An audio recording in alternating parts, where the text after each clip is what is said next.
ایوب علیہ السلام اللہ سبحانہ تعالیٰ کے برگزیدہ نبی تھے.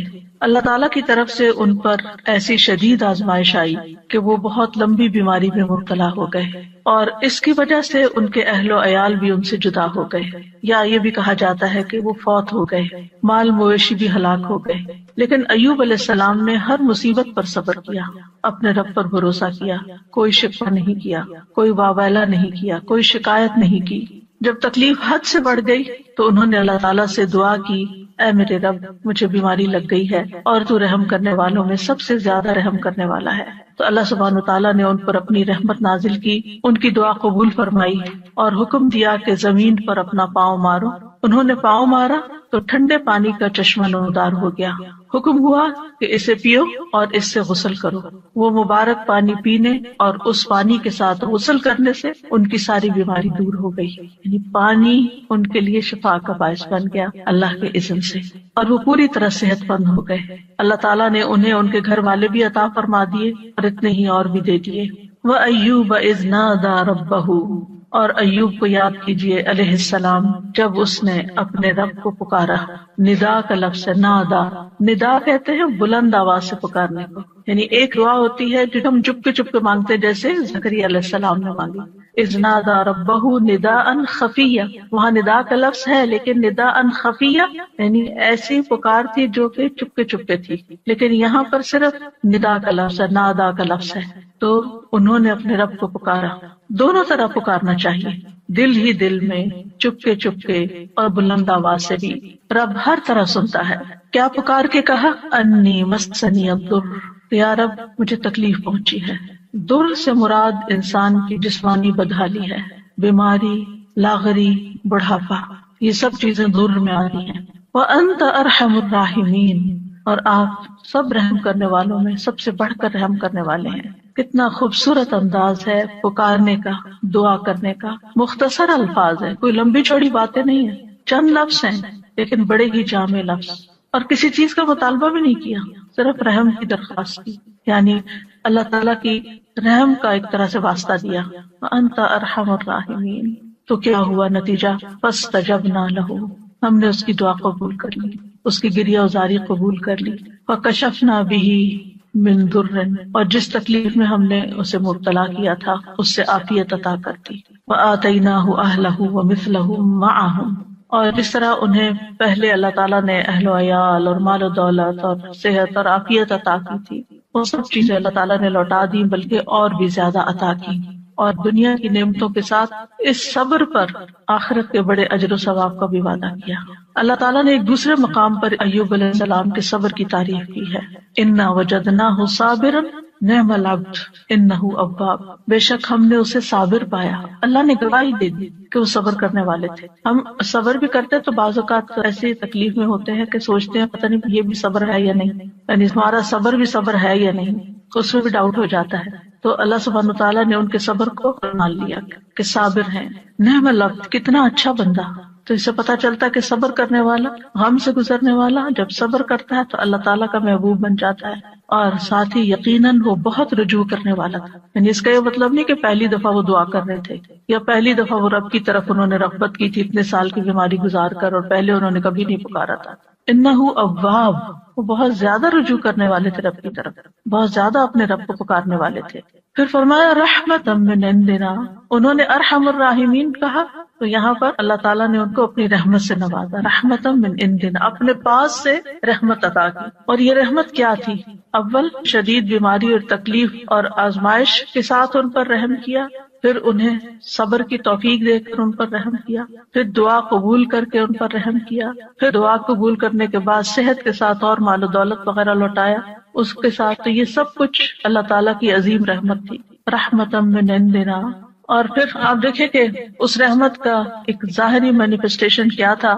ابو ہریرہ رضی اللہ عنہ روایت کرتے ہیں کہ نبی صلی اللہ علیہ وسلم نے فرمایا، ایک بار ایوب علیہ السلام برہنہ غسل فرما رہے تھے کہ سونے کی ٹڈیاں آپ پر گرنے لگی، یعنی جیسے بارش ہوتی ہے. ایوب علیہ السلام انہیں اپنے کپڑے میں سمیٹنے لگے.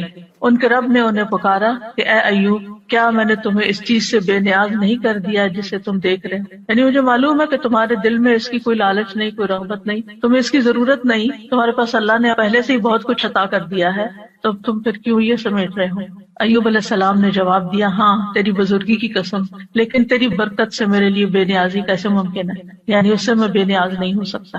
تو بندہ مومن جو ہے وہ اللہ سبحانہ تعالیٰ سے دعا بھی کرتا ہے اور استغنا بھی برتتا ہے، دل میں لالچ بھی نہیں رکھتا، لیکن اگر اللہ تعالیٰ کی طرف سے بن مانگے اس تک کوئی نعمت پہنچتی ہے تو اس کو اللہ کی رحمت سمجھتا ہے، برکت سمجھتا ہے، اور اس سے تکبر کرتے ہوئے بے نیازی نہیں برتتا یا ایسا زہد اور ایسا تکشف ظاہر نہیں کرتا کہ لے جاؤ اس کو، اٹھا لو اس کو، مجھے نہیں چاہیے، مجھے کیا کرنا ہے، میرے پاس آلریڈی بہت کچھ ہے، ایسا رویہ اختیار نہیں کرتا۔ یہ بھی شکر گزاری کا ہی ایک انداز ہوتا ہے، اور ان کے دل میں یعنی ایک طرح سے یہ شکر گزاری تھی کہ یہ اللہ کی طرف سے آ رہا ہے، کیونکہ ظاہرہ کوئی انسان تو نظر نہیں آ رہا تھا جو ان پہ سونا برسا رہا، اللہ سبحانہ تعالیٰ کی طرف سے ہی آ رہا تھا، اور ان کے وہم و گمان میں بھی نہیں تھا۔ اور جو چیز کسی لالچ اور کسی حرص کے بغیر انسان کے پاس آتی ہے تو اسے اللہ سبحانہ تعالیٰ کی ایک نعمت سمجھ کر شکر گزار ہونا چاہیے بندے کو۔ وَذِكْرَىٰ لِلْعَابِدِينَ، اور عبادت گزاروں کے لیے ایک نصیحت ہے اس واقعے میں، یعنی عموماً جو عبادت گزار لوگ ہوتے ہیں اگر ان کی دعا قبول نہ ہو تو بعض اوقات وہ مایوس ہونے لگتے ہیں، اتنی دعا کی پھر کچھ نہیں ہوا، یا پھر یہ کہ بعض اوقات عبادت کی وجہ سے شیطان دل میں ایک عجیب سا خیال ڈال دیتا ہے کہ تم تو بہت نیک ہو اور تمہارا دنیا سے کیا تعلق ہو، اور انسان صرف دنیا کو کرٹیسائز ہی کرتا رہے اور دنیا کو برا بھلا ہی کہتا رہے۔ تو ایسا نہیں، یعنی عبادت اور اللہ کی نعمت دونوں جمع بھی ہو سکتی ہیں، جیسے ایوب علیہ السلام پر جمع ہوئی تھی کہ وہ عبادت گزار تھے، اواب تھے، بہت زیادہ اپنے رب کو پکارتے تھے، اس کی طرف رجوع کرتے تھے، اور اواب جو ہوتا ہے صرف دعا نہیں کرتا بلکہ نماز اور دیگر نیک اعمال کے ساتھ اپنے رب کی طرف رجوع کرتا ہے، اور اس میں اگر اللہ سبحانہ تعالیٰ بندے پر اپنی رحمت فرماتا ہے، صحت دیتا ہے، طاقت دیتا ہے، تو ایسے میں وہ مزید شکر گزار ہوتا ہے۔ تو اس واقعے میں عبادت گزاروں کے لیے ایک نصیحت ہے کہ اگر بیماری آ جائے، اگر تکلیف آ جائے تو پھر کیا کرنا چاہیے، اگر مختلف چیزوں کے ذریعے انسان کی آزمائش ہو تو پھر کس طرح صبر کیا جائے، اللہ تعالیٰ کے سامنے کیسے فریاد پیش کی جائے، اور پھر جب اللہ تعالیٰ انعام فرمائے تو کس طرح بہیو کیا جائے، کیونکہ بعض لوگ تکلیف میں تو اللہ تعالیٰ کی طرف رغبت کرتے ہیں لیکن جب تکلیف دور ہو جاتی ہے تو پھر کیا کرتے ہیں، بھول جاتے ہیں، اور پھر وہ اس کو اپنا کارنامہ بتانے لگتے ہیں کہ میں نے ایسا کیا اور ویسا کیا، یہ ایکسرسائز کی اور یہ دوا کھائی اور یہ طریقہ اختیار کیا تو اس وجہ سے مجھے یہ شفا ہوئی ہے، اور اللہ تعالیٰ کو اس میں سے نکال دیتے ہیں۔ تو بندہ مومن کسی حال میں بھی، چاہے صبر ہو یا شکر ہو، وہ دونوں کیفیات میں رب ہی کے ساتھ جڑا رہتا ہے۔ ایوب علیہ السلام کا واقعہ حدیث میں تھوڑی تفصیل کے ساتھ بھی آتا ہے۔ انس بن مالک کہتے ہیں کہ رسول اللہ صلی اللہ علیہ وسلم نے فرمایا، بے شک اللہ کے نبی ایوب علیہ السلام اپنی آزمائش میں 18 برس بیمار رہے، ایک دو دن نہیں، 18 سال۔ قریبی اور دور کے لوگوں نے انہیں چھوڑ دیا، ساتھیوں نے چھوڑ دیا، البتہ ان کے بھائیوں میں سے یعنی دینی بھائیوں میں سے 2 آدمی صبح شام ان کے پاس آتے جاتے رہے۔ تو ایک دن ایک اپنے دوسرے ساتھی کو کہنے لگا، کیا تو جانتا ہے اللہ کی قسم ایوب نے کوئی ایسا گناہ کیا ہے جو جہان والوں میں سے کسی نے نہیں کیا؟ اس پر اس کے ساتھی نے کہا، وہ کون سا؟ اس نے کہا، دیکھو 18 سال ہو چکے ہیں، اللہ نے اس پر رحم نہیں کیا کہ اس کی آزمائش اس سے ہٹا دے، کیونکہ بعض اوقات عبادت گزاروں کی جب آزمائش لمبی ہو جاتی ہے تو لوگ باتیں بنانا شروع کر دیتے ہیں کہ یہ تو بہت دین والے ہیں، اور یہ تو قرآن والے ہیں، اور یہ تو بہت نمازی ہیں، اور حج عمرے کرتے ہیں، اور پھر دیکھو ان کے ساتھ کیا ہو رہا ہے۔ تو ان کے اوپر بھی اسی طرح کی بات ہوئی۔ جب وہ شام کو ایوب علیہ السلام کے پاس آئے تو ایک نے بے صبری میں وہ بات ذکر کر دی کہ وہ کوئی یہ کہہ رہا تھا تمہارے بارے میں۔ تو ایوب علیہ السلام نے ان کا الزام سن کر کہا، جو کچھ تم کہہ رہے ہو اس طرح کی کوئی بات میرے علم میں تو نہیں ہے۔ اب ریاکشن دیکھے، ہاں اتنا ضرور ہے کہ اللہ تعالیٰ جانتا ہے کہ 2 آدمیوں کے پاس سے میرا گزر ہوتا تھا جو آپس میں جھگڑ رہے ہوتے تھے، وہ دونوں ہی اللہ کا نام لیتے تھے، پھر میں اپنے گھر واپس آتا اور ان دونوں کی طرف سے کفارہ ادا کرتا، اور اس بات کو ناپسند کرتا کہ وہ ناحق اللہ کا نام لے رہے ہیں، یعنی یہ مجھے اچھا نہیں لگتا تھا کہ وہ اللہ کا نام لے کے لڑ رہے ہیں، تو میں ان کی بخشش کے لیے صدقہ کر دیتا تھا کہ ان کی پکڑ نہ ہو اس پر، یعنی ایسے نیک انسان۔ بہرحال ایوب علیہ السلام کی آزمائش اور بیماری ایسی تھی کہ جب وہ قضاء حاجت کے لیے باہر جاتے اور فارغ ہو جاتے تو ان کی بیوی ان کو ہاتھ سے پکڑ کر سہارا دیتی تھی، حتیٰ کہ وہ واپس اپنی جگہ پر پہنچ جاتے، یعنی اتنے کمزور اور لاغر ہو گئے تھے۔ ایک دن وہ لیٹ ہو گئے اور ان کی بیوی ان کے انتظار میں رہی، اور اللہ نے ایوب کی طرف وحی کی، ارکز برجلک، یعنی باہر ہی گئے ہوئے تھے تو وہیں پر ارکز برجلک ھذا مغتسل بارد وشراب، اپنا پاؤں مارو، یہ نہانے کا ٹھنڈا اور پینے کا پانی ہے۔ ادھر ان کی بیوی سمجھ رہی تھی کہ وہ دیر کر رہے ہیں، یعنی اپنی حاجت سے فارغ ہونے دیر ہو رہی ہے، اور وہ ذرا ہٹ کے کھڑی ہوں گی اور انتظار کر رہی تھی۔ جب وہ واپس پلٹے تو اللہ نے ان کی تمام بیماریاں دور کر دی، اور وہ بہت حسین لگ رہے تھے۔ جب ان کی بیوی نے ان کو دیکھا تو پہچان نہ سکی، پوچھا اللہ تمہیں برکت دے، کیا تم نے اللہ کے نبی جو بیمار ہیں انہیں دیکھا ہے؟ اللہ کی قسم جب وہ صحت مند تھے تو تم سے سب سے زیادہ مشابہت رکھتے تھے۔ تو انہوں نے کہا میں وہی ایوب ہوں، یعنی اتنی دیر میں ہی تکلیف دور ہو گئی۔ اور کس سے؟ پانی سے۔ ایوب علیہ السلام کے 2 کھلیان تھے، ایک گندم کا تھا اور ایک جو کا۔ اللہ نے اس پر 2 بادل بھیجے، ایک بادل گندم والے کھلیان پر آ کر سونا برسانے لگا حتیٰ کہ وہ سونا بہنے لگا، اور دوسرا جو کے کھلیان پہ آ کے چاندی برسانے لگا یہاں تک کہ چاندی بہنے لگی۔ اس طرح اللہ نے ان کو مال بھی دیا اور دولت کثیر بھی دی، یعنی ان کی نعمتیں پہلے سے بھی زیادہ ہو گئی، اگرچہ 18 سال کی آزمائش تھی۔ اس دوران وہ اللہ کے نبی بھی رہے، یعنی اللہ تعالیٰ نے اس بیماری کے باوجود ان سے ان کی ذمہ داری نہیں لی بلکہ اس کو ادا کرتے رہے۔ اور ایک وفادار بیوی تھی اور 2 دینی ساتھی تھے جو آتے جاتے تھے، باقی سب چھوڑ گئے تھے۔ چونکہ اس کے آخر میں آیا ہے کہ ذکر للعابدین، اس کہانی میں، اس واقعے میں عبادت گزاروں کے لیے، نیک لوگوں کے لیے ایک بڑی نصیحت ہے کہ اگر تکلیف آئے اور آزمائش آئے تو پھر کرتے کیا ہیں۔ اس سے یہ بھی پتہ چلتا ہے کہ آزمائش نبی اور غیر نبی دونوں پر آ سکتی، کیونکہ ہمارے ذہن میں یہ خیال ہوتا ہے کہ جو نیک لوگ ہیں ان پر آزمائش نہیں آ سکتی، نہیں، سب پر آ سکتی۔ انبیاء بھی آزمائے جاتے ہیں، بلکہ انبیاء کی آزمائش زیادہ ہوتی ہے، اور پھر جو ان سے قریب تر ہوتے ہیں، یعنی جتنے جتنے نیک ہوتے ہیں اس کے مطابق۔ اور پھر یہ ہے کہ جب تکلیف آئے تو وابالہ کرنے کی بجائے انسان کو صبر سے کام لینا چاہیے۔ اور پھر یہ کہ اللہ تعالیٰ دعا قبول کرتا ہے جب انسان اللہ کے خوبصورت ناموں یا صفات کے ساتھ گریہ وزاری کرتا ہے، اس سے مصیبت دور ہوتی ہے، اور مصیبت آنے پر اس کے گزر جانے کا انتظار کرنا چاہیے، اور انسان کو حوصلے میں رہنا چاہیے کہ آج تک جتنی تکلیفیں آئی سب چلی گئی، یہ بھی ایک وقت آئے گا تو چلی جائے گی، کوئی بھی مصیبت ہمیشہ کے لیے نہیں باقی رہے۔ اور یہ بھی یاد رہے کہ جو شخص تکلیف پر صبر کرتا ہے اللہ تعالیٰ اس کو دنیا میں بھی انعام سے نوازتا ہے، اور آخرت کا اجر تو اس کے لیے لکھا ہی جاتا ہے۔ اور ہمیشہ انسان اپنے آپ کو اس تکلیف کے وقت یاد دہانی کراتا رہے کہ فَإِنَّ مَعَ الْعُسْرِ يُسْرًا، إِنَّ مَعَ الْعُسْرِ يُسْرًا، بے شک ہر مشکل کے ساتھ ایک آسانی ہے، بے شک اسی مشکل کے ساتھ ایک اور آسانی ہے۔ رسول اللہ صلی اللہ علیہ وسلم نے فرمایا مدد صبر کے ساتھ ہے اور کشادگی تنگی کے ساتھ ہے، اور بے شک ہر مشکل کے ساتھ ایک آسانی ہے، بے شک اسی مشکل کے ساتھ ایک اور آسانی۔ بس انسان کی نگاہیں ہوں جو اس آسانی کو ڈھونڈنے والی ہوں، صرف انسان تکلیف پر نظر نہ رکھے بلکہ اس کے ساتھ انسان کو جو مزید چیزیں غور و فکر کرنے، سوچنے اور سمجھنے اور اپنے عمل میں تبدیلی لانے کا ایک موقع ملا ہے، اللہ کی طرف سے توفیق ملی ہے، اس کو بھی انسان ضرور ذہن میں رکھے۔ دوسری آیت جو ہے وہ ہے وَإِذَا مَرِضْتُ فَهُوَ يَشْفِينِ، اور جب میں بیمار ہوتا ہوں تو وہی مجھے شفا دیتا ہے۔ یعنی بیماری میں انسان کو اس چیز کا یقین رکھنا چاہیے کہ شفا صرف اللہ کے ہاتھ میں، اور وہ شفا دے تو پانی کے ساتھ بھی دے دیتا ہے۔ یہ دعا اور یہ قول ابراہیم علیہ السلام کا ہے جو قرآن مجید میں آیا ہے۔ سورۃ الشعراء کی آیت نمبر 80 ہے کہ ابراہیم علیہ السلام نے اپنے والد اور اپنی قوم کے سامنے توحید کی دعوت پیش کی تھی، اور اللہ تعالیٰ کا تعارف کروایا تھا انہی الفاظ میں کہ الذی خلقنی فہو یہدینی والذی هو یطعمنی ویسقینی واذا مرضت فہو یشفینی، اسی نے مجھے پیدا کیا ہے، وہی مجھے راہ دکھائے گا، وہی مجھے کھلاتا ہے، وہی مجھے پلاتا ہے، جب میں بیمار ہو جاتا ہوں تو وہی مجھے شفا دیتا ہے۔ یعنی شفا صرف اور صرف اللہ کے ہاتھ میں ہے، وہی شفا دیتا ہے۔ انسان کو اچھی طرح یقین ہونا چاہیے، اس لیے جب بیماری آئے، جب تکلیف آئے تو پہلا دھیان اللہ کی طرف جائے، پہلا خیال اللہ کی طرف جائے، ڈاکٹر کی طرف نہیں، دوا کی طرف نہیں، لوگوں کی طرف نہیں۔ اور اس پر اپنے آپ کو ٹیسٹ کیا کریں، اگر کہیں چوٹ لگتی ہے، اگر کہیں درد ہوتی ہے، اگر کہیں کوئی بھی چیز پیش آتی ہے، ایک دم گلا پکڑا جاتا ہے کچھ، تو کیا خیال آتا ہے کہ اس سے نجات اور خلاصی کیسے ہوگی، اب کیا کروں؟ کیونکہ انسان فوراً اس کا توڑ سوچتا ہے نا کہ یہ مشکل آ گئی، اب اس کا توڑ کیا ہو، اب میں کیا کروں؟ تو سب سے پہلے اللہ سے دعا، اللہ تعالیٰ کا نام بھی شافی، یا شافی کہہ کے پکار سکتے ہیں اللہ شفا تیرے ہاتھ میں، یا رب تو مجھے شفا دے. جو اپنی زبان میں، عربی میں، اردو میں، انگلش میں، جس میں بھی پہلے اللہ کو پکارے، اللہ تو اس کی صحت کے اسباب پیدا کرتے، تو یہ آسانی پیدا کر دے. حضرت عائشہ کہتی ہیں کہ رسول اللہ صلی اللہ علیہ وسلم دم کرتے ہوئے یہ دعا پڑھا کرتے تھے، امسح البأس رب الناس بیدک الشفاء لا یکشف الکرب الا انت.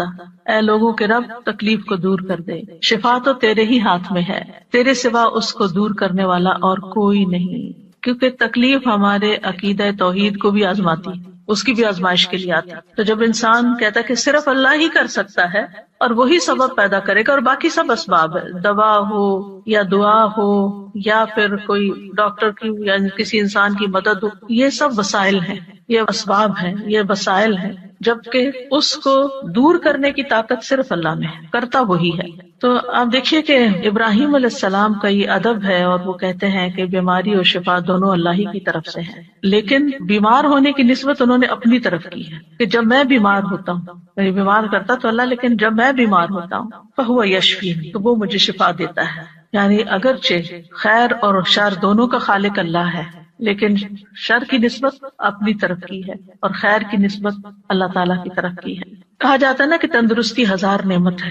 واقعی تندرستی اور صحت اللہ تعالیٰ کی بہت بڑی نعمت ہے. نبی صلی اللہ علیہ وسلم نے فرمایا 2 نعمتیں ایسی ہیں جن کے بارے میں اکثر لوگ خسارے میں ڈالے گئے ہیں، تندرستی اور فراغت، فرصت. یعنی آپ کے پاس وقت ہوتا ہے، آپ بہت زیادہ کاموں میں دبے ہوئے نہیں ہیں، ڈوبے ہوئے نہیں ہیں، لیکن لوگ اس وقت سے فائدہ نہیں اٹھاتے، صحت سے فائدہ نہیں اٹھاتے، اور اسی طرح فراغت سے صحیح فائدہ نہیں اٹھاتے، حتیٰ کہ بیماری اور بڑھاپے کے منہ میں جا پڑتے ہیں جب وہ پھر کچھ کرنے کے قابل نہیں رہتے.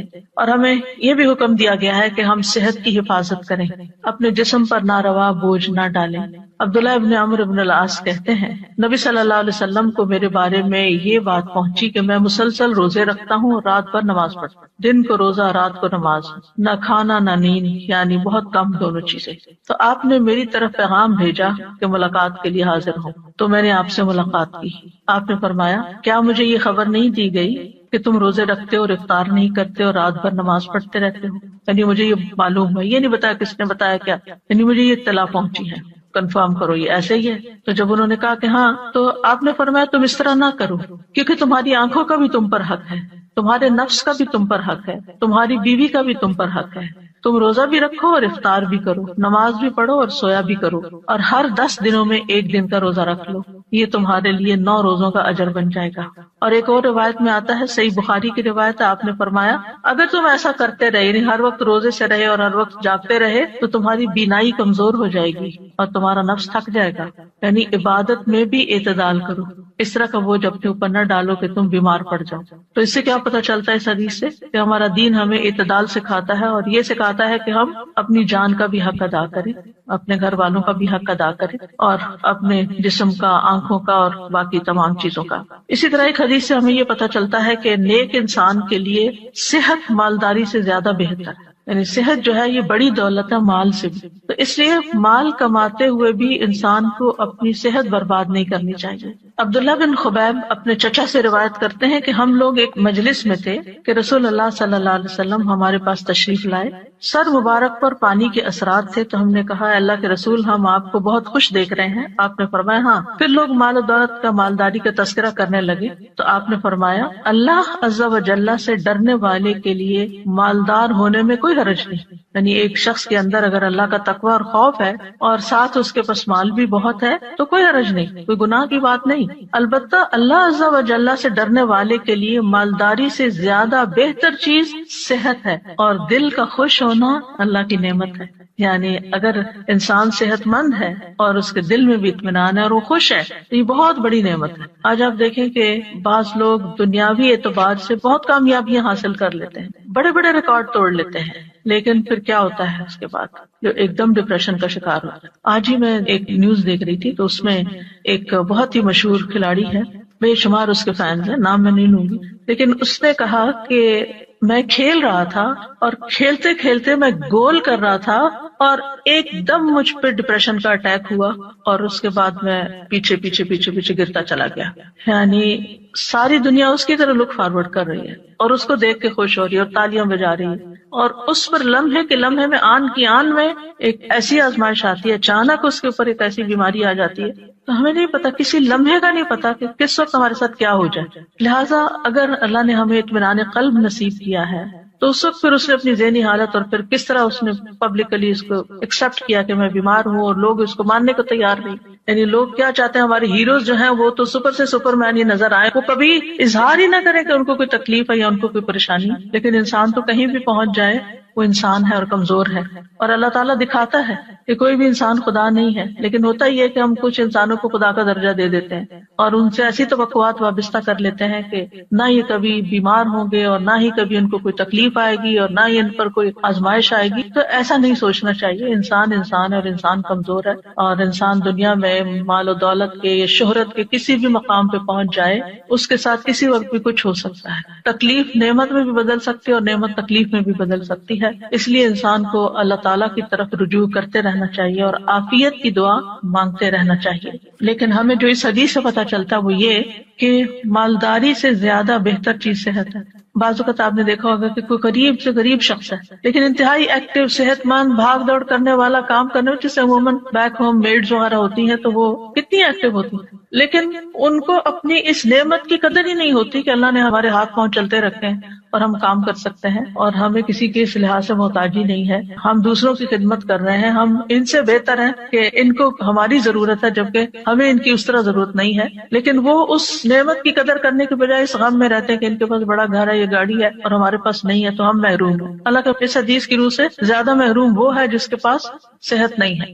نبی صلی اللہ علیہ وسلم نے فرمایا، جس شخص نے اس حالت میں صبح کی کہ اسے اپنے بارے میں امن ہو، کوئی خوف نہیں، وہ بدن کے لحاظ سے تندرست ہو اور اس کے پاس اس دن کے لیے روزی موجود ہو، صرف اس ون سنگل ڈے کے لیے کھانے پینے کا سامان ہے، گویا ساری دنیا اس کے لیے جمع کر دی گئی. اگر انسان ان نعمتوں پہ سوچے اور شکر ادا کرے. رسول اللہ صلی اللہ علیہ وسلم نے فرمایا، اللہ سے عافیت کا سوال کیا کرو کیونکہ کسی انسان کو عافیت سے بڑھ کر کوئی چیز نہیں دی گئی. معاذ بن رفاع اپنے والد سے روایت کرتے ہیں کہ ابو بکر صدیق رضی اللہ تعالی عنہ ممبر پر کھڑے ہوئے پھر رو دیے.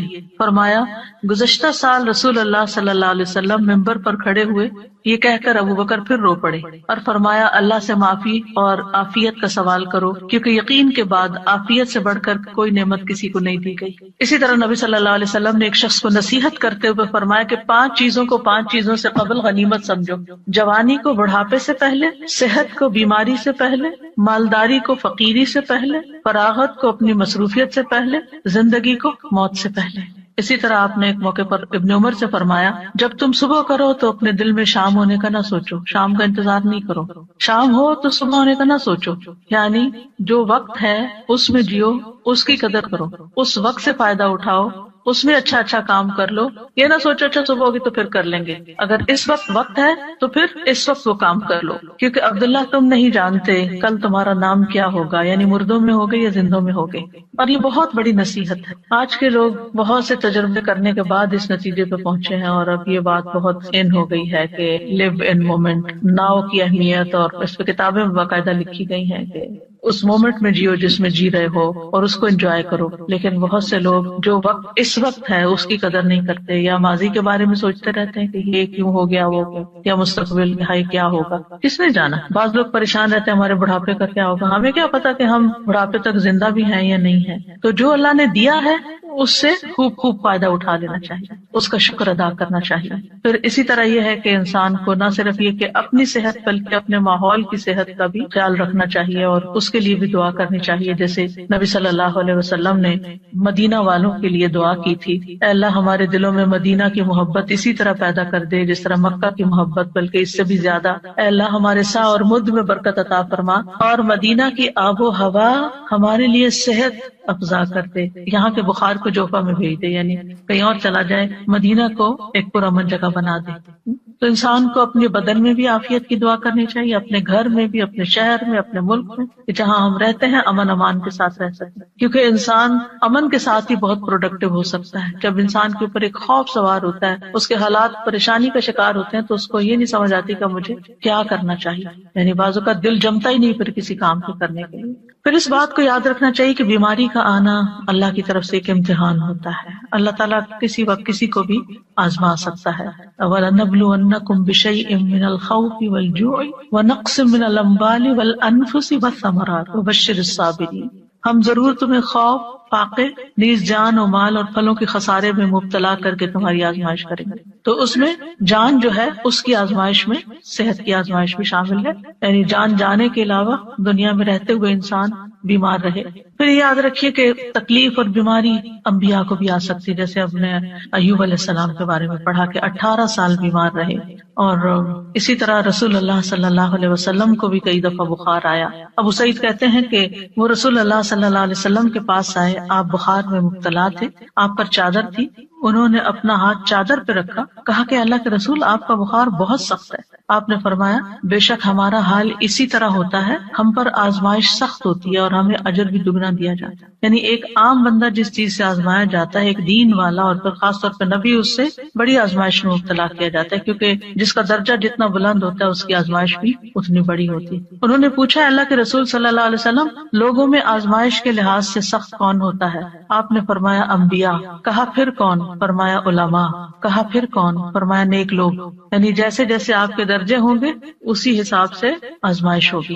اس لیے اگر کسی کے اوپر کوئی تکلیف بڑی آ جاتی ہے تو وہ تب بھی اللہ سے اچھا گمان رکھے کہ اگر اللہ نے مجھے دوسروں کے مقابلے میں زیادہ آزما لیا تو اس کا مطلب یہ ہے کہ اللہ تعالیٰ کی مجھ پہ نظر کرم ہے. اور فرمایا کہ ان میں سے کسی کو جوؤں سے آزمایا جاتا یہاں تک کہ وہ اسے قتل کر دیتے، یعنی اتنی جوئیں پڑتی اور وہ صاف ہوتی ہی نہیں، نکالتے ہوں گے پھر اور پڑ جاتی، پھر اور پڑ جاتی، خون ہی چوس جاتی ہوں گی. اور ان میں سے کسی کو فقر کے ساتھ آزمایا جاتا یہاں تک کہ وہ چھوٹی سی قمیص کے سوا کچھ نہ پاتا، چنانچہ وہ اسے ہی پہن لیتا. اور ان میں سے کچھ آزمائش پر بہت خوش ہوتے ہیں بنسبت اس شخص کے جو کچھ دیے جانے پہ خوش ہوتے ہیں. یعنی اللہ کے نیک بندوں کی ایک پہچان یہ بھی ہے کہ جب ان پر کوئی تکلیف آتی ہے تو پریشان ہونے کی بجائے وہ اللہ سے راضی ہو جاتے ہیں کہ اللہ نے مجھے اس کے لیے چنا، مجھے اس قابل سمجھا تو اس لیے مجھ پر یہ امتحان ڈالا. یعنی عافیت تو مانگنی چاہیے، لیکن مانگنے کے باوجود اگر اللہ تعالیٰ آزما لیتا ہے تو ناراضگی کی کوئی گنجائش نہیں. مثلاً ایک انسان نیک کام کر رہا ہوتا ہے لیکن ابھی اس کا وہ درجہ نہیں اونچا گیا، وہ گراف ابھی نیچے ہی ہے کہ یکایک ایسی مصیبت آتی ہے کہ جس پہ صبر کی وجہ سے وہ اعلیٰ ترین درجے پہ پہنچ جاتا ہے، اور اگر وہ صبر نہیں کرتا تو پہلے سے بھی نیچے آ جاتا ہے. انبیاء کو 2 آدمیوں کے برابر بخار ہوتا ہے. پھر آپ دیکھیے کہ مسلمان کو جب کوئی کانٹا بھی چبھتا ہے تو پھر اس کے ذریعے اللہ تعالیٰ اس کے گناہوں کو ایسے دور کرتا ہے جیسے سوکھے درخت سے پتے جھڑ کے اس کو صاف کر دیتے ہیں. مریض کے لیے خوشخبریاں بھی ہیں.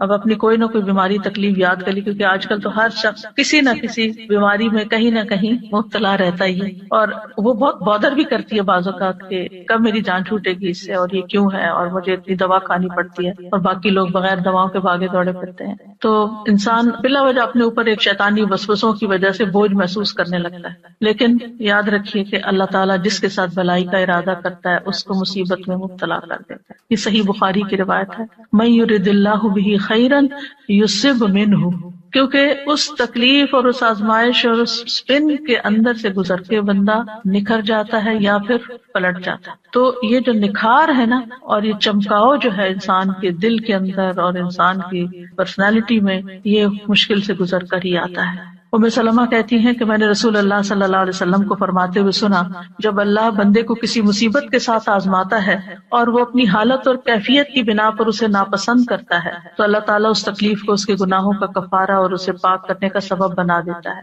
جب تک کہ وہ لاحق ہونے والی تکلیف کو اللہ کے علاوہ کسی اور در پر پیش نہیں کرتا. یعنی اسے دور کرنے کے لیے غیر اللہ کو نہیں پکارتا، اللہ ہی کو پکارتا، اللہ ہی سے دعائیں مانگتا ہے. تو مومن کو تو ایک کانٹا بھی چبھ جائے تو اس پر بھی اللہ سبحانہ وتعالیٰ اس کا گناہ معاف کر دیتا ہے. ابو سعید کہتے ہیں ایک آدمی نے رسول اللہ صلی اللہ علیہ وسلم سے پوچھا کہ ہمیں جو بیماریاں لگتی ہیں یہ بتائیے کہ ان پر ہمارے لیے کیا ہے. آپ نے فرمایا یہ بیماریاں گناہوں کا کفارہ بن جاتی ہیں. ابی ابن کعب نے عرض کیا اگرچہ بیماری چھوٹی ہو؟ آپ نے فرمایا اگرچہ ایک کانٹا ہی چبھ جائے یا اس سے بھی کم. بعض اوقات آپ نے دیکھا ہوگا کہ آپ گارڈننگ کر رہے ہوتے ہیں یا پھول توڑنے لگتے ہیں، کوئی سبزی توڑنے لگتے ہیں، تو آپ کے ہاتھ میں چھوٹا سا نظر نہ آنے والا چھوٹا سا کانٹا چبھ جاتا ہے. اب وہ نظر بھی نہیں آتا لیکن اس کی چبھن اور اس کی بودریشن اور اس کی تکلیف ایسی ہوتی ہے کہ انسان کسی پل اس کو بھولتا نہیں، یعنی اسے بے چین رکھتا ہے. وہ اس پر بھی اجر ہے، لیکن اس وقت اجر بھول جاتا ہے، بس تکلیف ہی یاد رہتی. اور اس کے بدلے اللہ تعالیٰ انسان کے درجات بلند کر دیتا ہے.